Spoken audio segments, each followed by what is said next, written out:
I've refinished hundreds of pieces of furniture over the years. This time, I'm taking those same skills on the road, literally.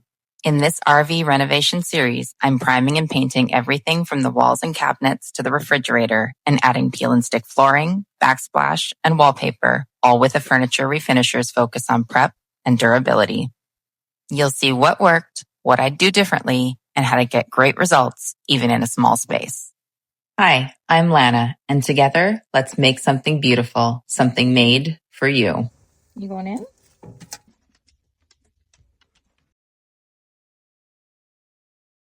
There's actually nothing wrong with these countertops or the sink. We'll be putting a backsplash in and painting all the cabinetry. We will be taking this wallpaper border off. All the walls are going to get painted.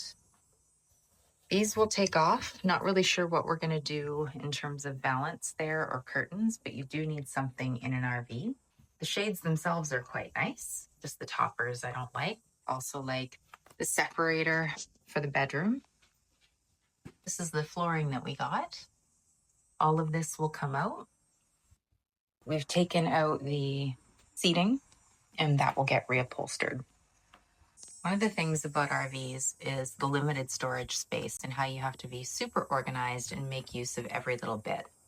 So what I'm actually thinking of doing, even though this spot is really narrow, is putting some sort of shoe storage, wall-mounted storage or something here.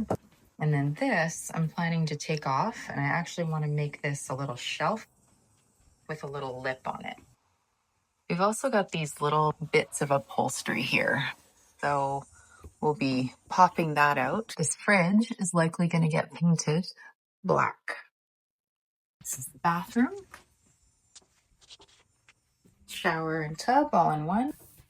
Some of this is wood and some of it is laminate. So we're going to have to really prime things to paint them.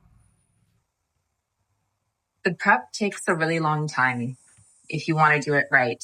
And this is probably a little bit of overkill for a lot of people. But if you're looking to do an incredibly thorough job, this is the video for you.